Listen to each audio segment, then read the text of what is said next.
dizendo, nós começamos no domingo passado, o pastor Roberto quem iniciou uma série de mensagens intitulada Outubro Rosa, combatendo um câncer chamado pecado, aproveitando o movimento que tem do Outubro Rosa. E por que isto? Porque nós temos uma natureza pecaminosa, todos sabemos disto. Ainda ontem eu comentava lá na casa da irmã Ilmia, ela tem uma sobrinha pequenininha, de vez em quando ela está por aqui, e essa sobrinha dela ganhou um cachorrinho, desses cachorros de raça pequena, que eu não sei o nome, que são uma fofura, e eu tenho medo de cachorro, já fui mordido inclusive, tenho medo, pode ser pequeno como for, do tamanho de um rato eu tenho medo, ele tem dente, tem boca, e eu tenho medo. E aí eu comentei isto lá, estávamos conversando, quando eu comentei, a menina ali estava lá presente, aí ela deu aquele sorriso malicioso, aquele olhar malicioso, saiu caladinha, foi na casa dela, de repente chegou com um cachorro para estar em cima de mim. Quem é que leva uma criança a fazer isto? Até essa malícia? É a natureza pecaminosa, todos temos, e é por isto mesmo que a gente precisa sempre estar lembrando disto e combatendo para que não venhamos incorrer no erro de ferir a santidade de Deus. Salmo 51, do verso 1 ao 8º. Salmo 51, do verso 1 ao verso 8º.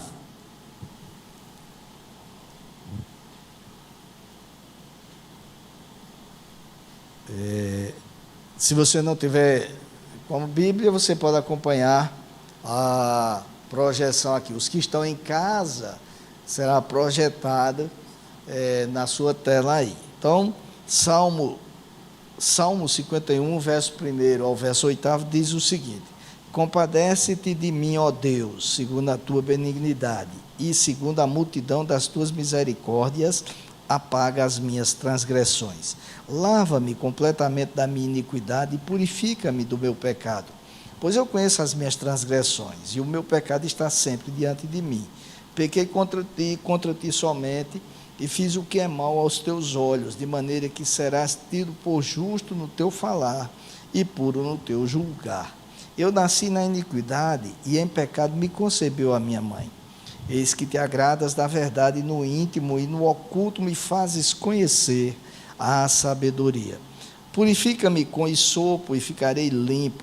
Lava-me, e ficarei mais alvo do que a neve. Faze-me ouvir júbilo e alegria, para que exultem os ossos que esmagaste. Senhor Deus, fala aos nossos corações, trata conosco, faz aquilo que eu não posso fazer. Eu oro no nome de Jesus. Amém. Queridos, o contexto em que este salmo foi escrito, todos nós conhecemos. O rei Davi havia cometido um grave pecado, porque havia praticado adultério com uma mulher chamada Batseba, que por sua vez era casada com um dos soldados do exército de Israel, e Urias, que estava lá no front da batalha defendendo o reino do rei Davi. E após ter se deitado com aquela mulher, o rei Davi soube que ela tinha engravidado, e então, na tentativa de encobrir o envolvimento sexual de ambos, mandou chamar o esposo dela, para que ele passasse alguns dias com ela, e a criança fosse tida como filha dele. Mas o plano do rei não funcionou, e ele enviou o soldado de volta para a batalha, com a recomendação de que o comandante da tropa colocasse ele, o soldado, na frente do pelotão, para que ele fosse morto. Portanto, queridos, além de adúltero, o rei tinha se tornado também autor intelectual de um homicídio. E mais, depois de consumado o plano, ele havia casado com a viúva, com aquela mulher com quem ele havia se deitado dias antes.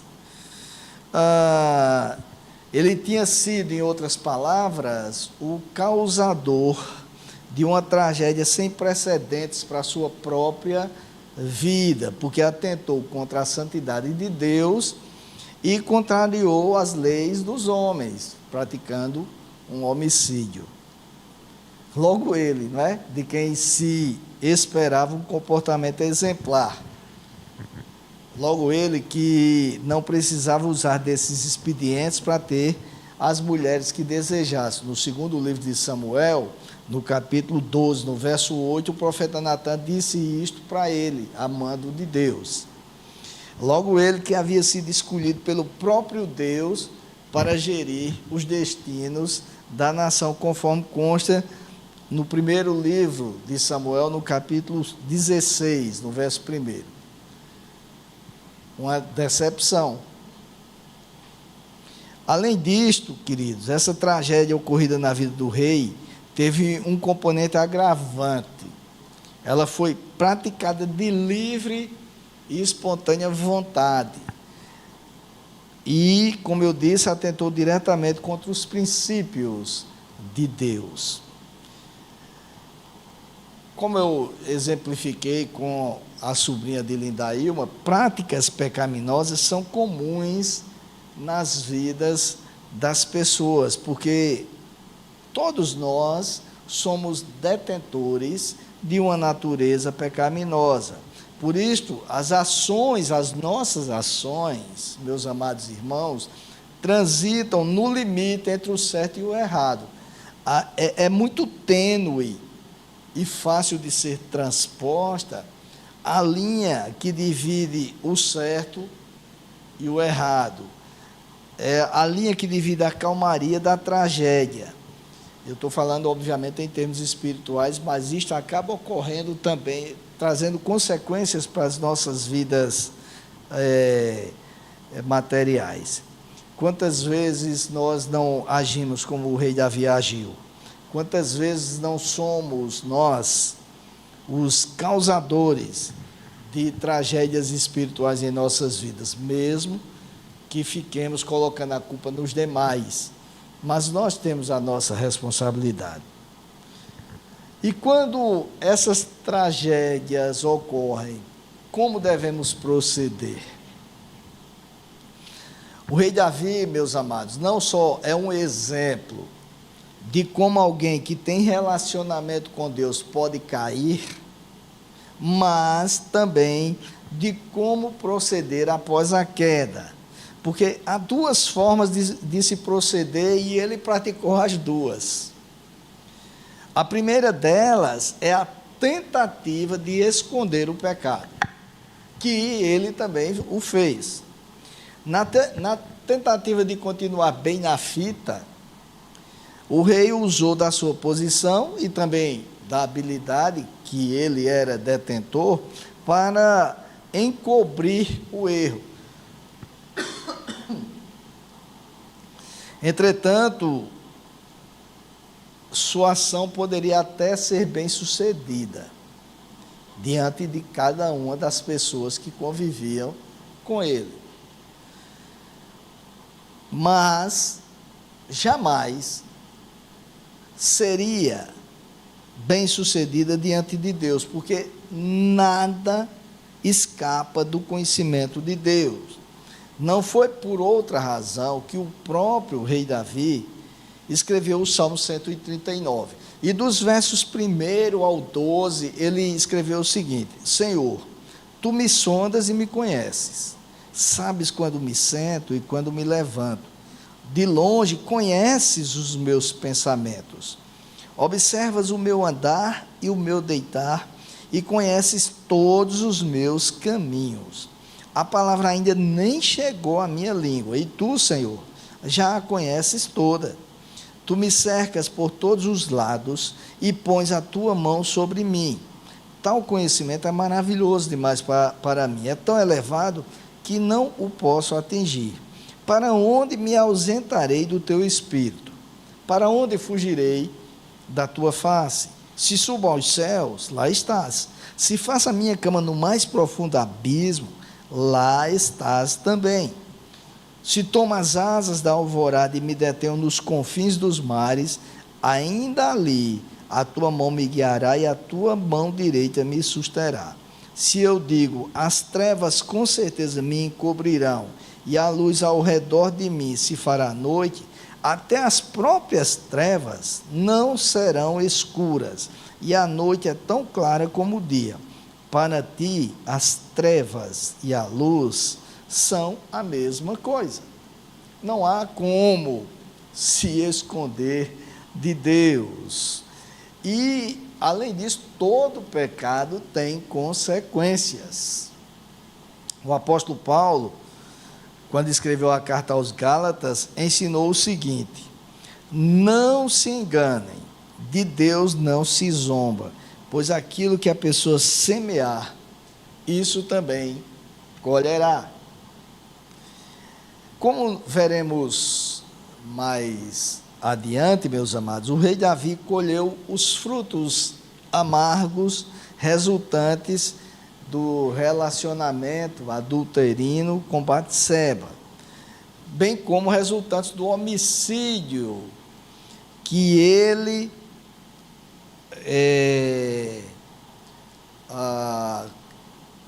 criou, que ele foi o autor intelectual contra Urias e outros homens, porque o texto diz que ali na batalha não podia botar só Urias, tinha que botar Urias e outros homens, não é? Então, se nós observarmos, outros foram mortos também por causa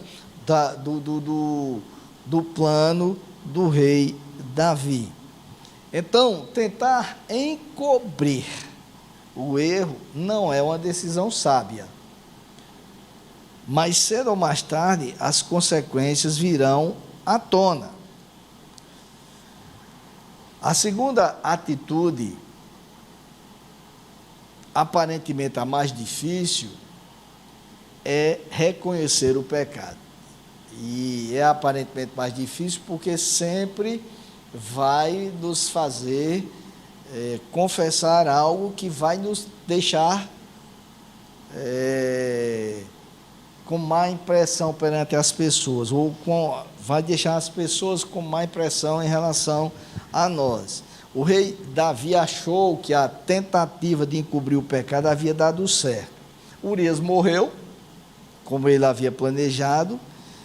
Ele se casou com Batseba e continuou, como diria Almir Sater, na belíssima canção que ele tem, tocando em frente.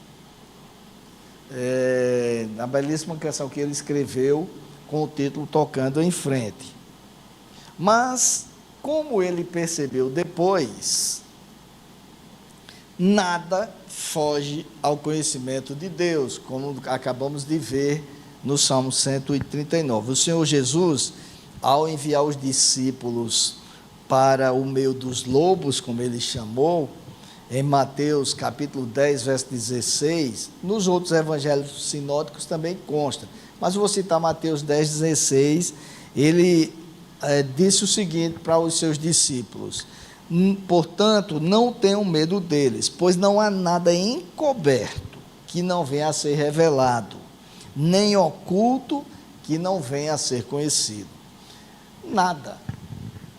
Tudo se torna claro um dia.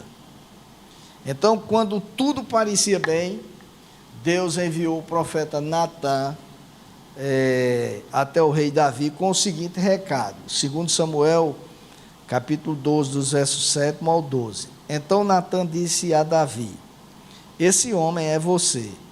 Assim diz o Senhor, o Deus de Israel: eu o ungi rei sobre Israel, e eu o livrei das mãos de Saul. Eu lhe dei a casa de seu senhor, e as mulheres de seu senhor em seus braços. Também lhe dei a casa de Israel e de Judá. E se isto fosse pouco, eu teria acrescentado tais e tais coisas. Por que então você desprezou a palavra do Senhor, fazendo o que era mal aos olhos dele. Com a espada você matou Urias, o heteu. Você tomou por esposa a mulher dele, depois de o matar com a espada dos filhos de Amon. Agora, pois, a espada jamais se afastará da sua casa, porque você me desprezou e tomou a mulher de Urias, o heteu, para ser sua mulher. Assim diz o Senhor: eis que farei com que de sua própria casa venha o mal sobre você. Tomarei as suas mulheres à sua própria vista e as darei a outro homem, que se deitará com elas em plena luz do dia, porque você o fez em segredo, mas eu farei isso diante de todo Israel e em plena luz do dia. Que coisa, né, amados? Que coisa! Não há como escapar do passado.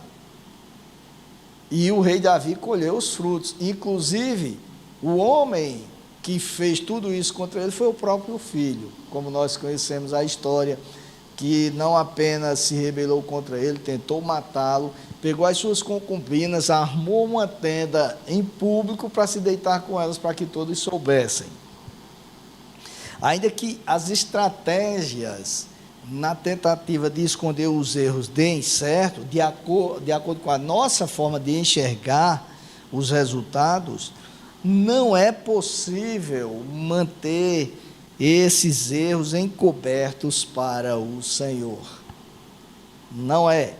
E mais, em algum momento, eles se tornarão conhecidos das pessoas, como disse o Senhor Jesus: não há nada encoberto que não venha a ser revelado. Não há nada oculto que não se torne claro.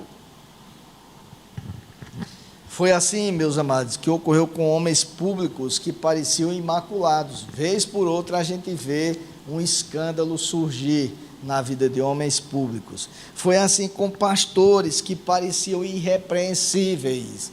Vez por outra a gente vê um escândalo na vida de um pastor. Foi assim com o rei Davi. E será assim com cada um de nós, se não formos vigilantes para não cedermos à natureza pecaminosa que habita em nós. O apóstolo Paulo, ao escrever a primeira carta aos Coríntios, abordou o assunto da idolatria cometida pelo povo de Deus quando estava no deserto marchando rumo à terra prometida. Também abordou as consequências do pecado daquele povo. E em determinado momento da referida carta, ele disse o seguinte: estas coisas aconteceram com eles para servir de exemplo e foram escritas como advertência a nós, para que o fim dos tempos, para quem, melhor dizendo, o fim dos tempos tem chegado. Por isso, aquele que pensa estar em pé, veja que não caia. Não é aquele que está em pé, não, é aquele que pensa que tudo está certo, que pensa que tudo está dando certo. Vigie para que não caia.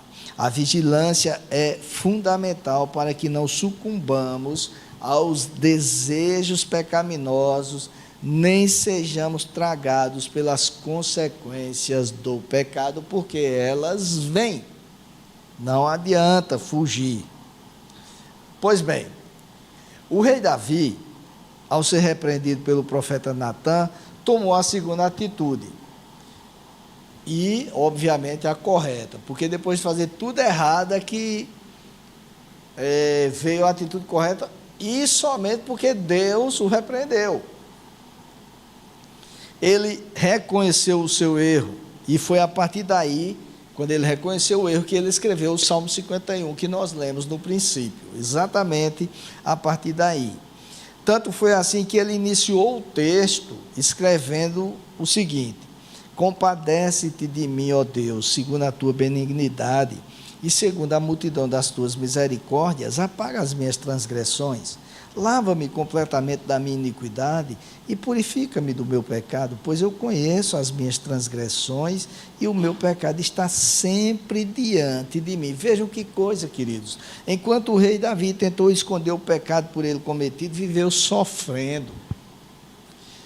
viveu definhando espiritualmente, estava sendo tragado pelo erro cometido.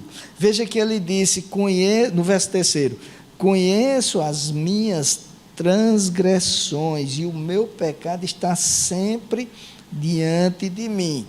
Ainda que as pessoas não tivessem conhecimento do que ele havia feito, ele sabia o que tinha feito.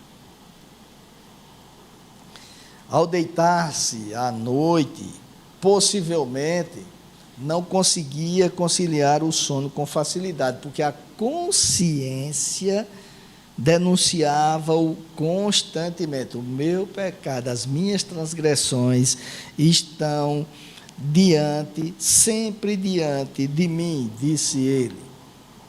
Ao olhar para o filho, fruto do adultério com Batseba, possivelmente não havia como não lembrar as circunstâncias em que aquela criança havia sido gerada por um ato pecaminoso. A tentativa de esconder o pecado tornava ele cada vez mais claro, tornava mais vivo, mais presente na vida do rei Davi. O pecador que esconde o pecado das pessoas vive como um criminoso fugitivo da justiça. Ele não consegue ter paz, não confia nas pessoas, não consegue dormir tranquilo. Ele sonha com os seus erros, ele não concilia o sono com facilidade. Quando o profeta Natan o repreendeu, o rei Davi finalmente entendeu que não adiantaria continuar se escondendo, nem escondendo o que havia feito. Naquele momento ele se desnudou. Não transferiu a culpa para Batseba. Poderia ter feito isso, mas Senhor, aliás, há um estudo sobre isso, né? Por que é que Batseba foi tomar banho num ângulo que permitia que o rei a visse tomando banho? Será que ela também não estaria provocando? Isso é uma discussão que existe entre os estudiosos, mas o rei Davi não transferiu a culpa naquele momento, ele reconheceu que era o grande culpado. Por isso que ele disse ao profeta Natan: pequei contra o Senhor. E Natan respondeu: também o Senhor perdoou o seu pecado, você não morrerá. E aí, ao escrever o Salmo 51, ele pediu: apaga as minhas transgressões, purifica-me. E essas palavras, meus amados, só podem ser ditas por quem reconhece que errou e que precisa se ver livre das acusações. É interessante como o reconhecimento do pecado abre o entendimento do pecador sobre a natureza de Deus. Enquanto o rei Davi viveu tentando apagar suas máculas, tentando escondê-las por seus próprios métodos, não conseguiu parar para observar a natureza divina, embora fosse um homem segundo o coração de Deus, isto dito pelo próprio Deus. Mas quando ele parou de fugir, e quando ele parou de fingir, parou de esconder o erro cometido, e observou de pronto que Deus é compassivo, benigno e misericordioso. É interessante como isto estava tão claro, mas a tentativa de encobrir o erro não permitia que ele visse. Por isso que no verso 1 do Salmo 51 ele diz: compadece-te de mim, ó Deus, segundo a tua benignidade e segundo a multidão das tuas misericórdias. Imediatamente ele viu que Deus é compassivo, que Deus é misericordioso e é benigno.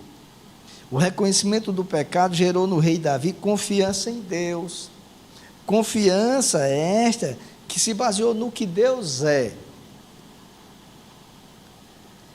Outro ponto, meus amados, a ser destacado é o fato de o rei Davi ter reconhecido que a sua atitude afrontou esse Deus misericordioso, compassivo e benigno. No verso 4, ele foi claro: pequei contra ti somente, e fiz o que é mau aos teus olhos, de maneira que serás tido por justo no teu falar e puro no teu julgar. Muitas pessoas, ao tentarem encobrir os erros, o fazem porque não compreendem o quanto atentaram contra Deus.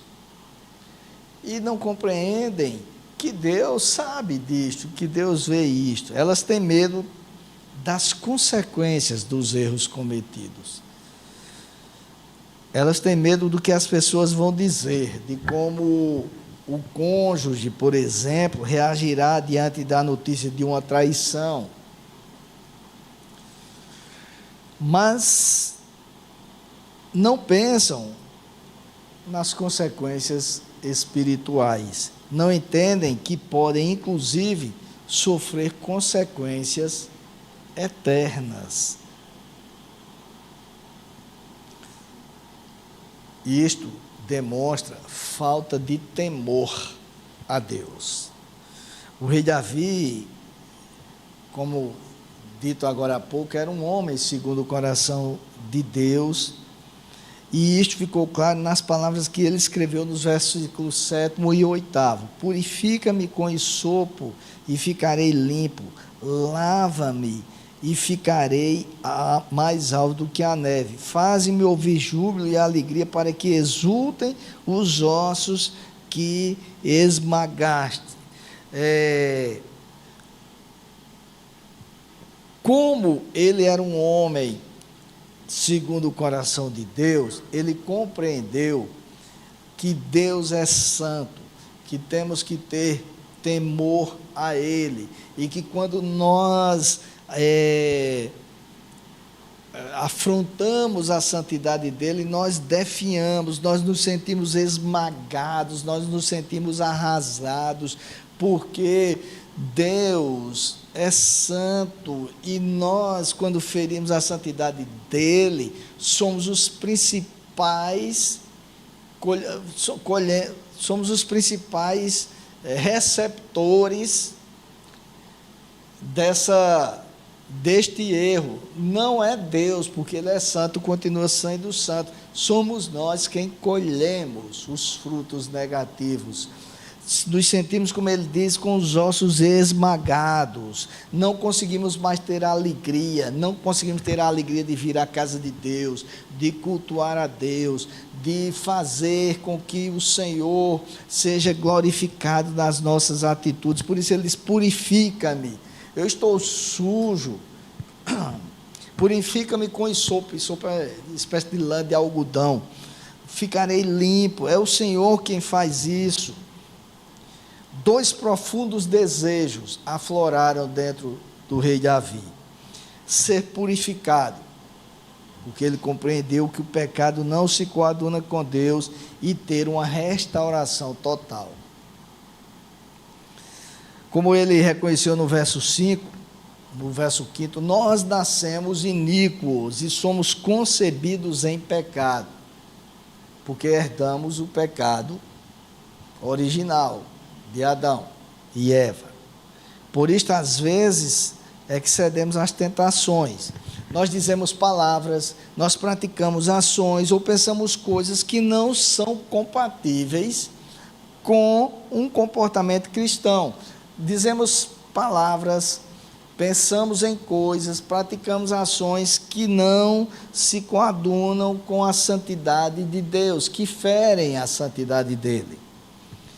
Mas como novas criaturas, meus amados, nos arrependemos e sentimos um desejo profundo de ser purificados. Não se trata de remorso, não se trata de medo das consequências, e sim de temor a Deus, de amor e respeito a Ele. Eu já disse aqui inúmeras vezes que medo e temor são coisas totalmente diferentes. O medo ocorre porque a gente não quer colher as consequências negativas. Então a gente fica com medo. Não vou fazer isto porque pode acontecer aquilo. Mas o temor é amor, é respeito, é reverência a Deus. Nós não fazemos porque isto fere a santidade de Deus. O que eu quero dizer é que o novo nascimento nos confronta. Estávamos vendo isto agora há pouco na turma de discipulado. O processo de salvação. Existe a regeneração, existe a redenção, mas existe a santificação posicional, que é aquela que somos colocados na posição de santo. Mas existe também a santificação experimental, que nós vamos sendo transformados todos os dias, porque o novo nascimento nos confronta e não nos permite que nós façamos isto e fiquemos como se nada tivéssemos feito. As coisas velhas passaram, tudo se fez novo. O novo nascimento não nos permite transferir a responsabilidade para terceiros, mesmo que estes também tenham culpa. No caso do adultério de Davi com Batseba, ele não adulterou sozinho. O adultério pressupõe duas pessoas, pelo menos um adultério físico. No entanto, quando insistimos em esconder os erros, tudo ocorre de forma contrária. Aliás, insistimos como se isso fosse possível para Deus, e não é. Nós definhamos até sucumbir de vez, a vida torna-se um transtorno, e o pecado está sempre à nossa frente, como a dizer assim: você é um hipócrita, você é uma hipócrita, você está errado. Há muitos sofrendo com erros cometidos em oculto, meus amados. Há muitos que precisam urgentemente de restauração, porque estão definhando na frente das pessoas, se mostram alegres, se mostram bem, se mostram como tendo um bom relacionamento com Deus, pais santos, reverentes, mas tudo não passa de representação. E nestes casos só há uma opção: o reconhecimento do erro, o arrependimento, o pedido de perdão a Deus. A purificação é resultado da ação de Deus, por isso que o rei Davi diz: purifica-me, restaura-me. É resultado da ação de Deus, mas Ele só a fará se fizermos nossa parte. E a nossa parte, meus amados, é reconhecer que erramos para que possamos ter de volta, como consta no verso 8º, o júbilo, a alegria, para que não vivamos como quem está com os ossos esmagados. Que Deus tenha misericórdia de nós, para que nós não venhamos transpor a linha que nos leva a entristecer Deus, a ferir a santidade dele e a colher os frutos negativos. Quando nós nos arrependemos, não quer dizer que não vamos colher os frutos. Ora, se uma menina, por exemplo, se relaciona sexualmente com um namorado antes de casar e ter um filho, ela vai ter que conviver com, mesmo ela se arrependendo, pedindo perdão, vai ter que conviver com as consequências. Muitas vezes vai ter que parar de estudar para ter que ir trabalhar para sustentar o menino. Enfim, as consequências ficam. Mas o importante é que nós nos arrependamos para que tenhamos a liberdade diante de Deus, de nos aproximar dele com a certeza de quem foi perdoado e de quem está limpo para se apresentar diante dele. Por isso que precisamos orar muito para que Deus tenha misericórdia de cada um de nós.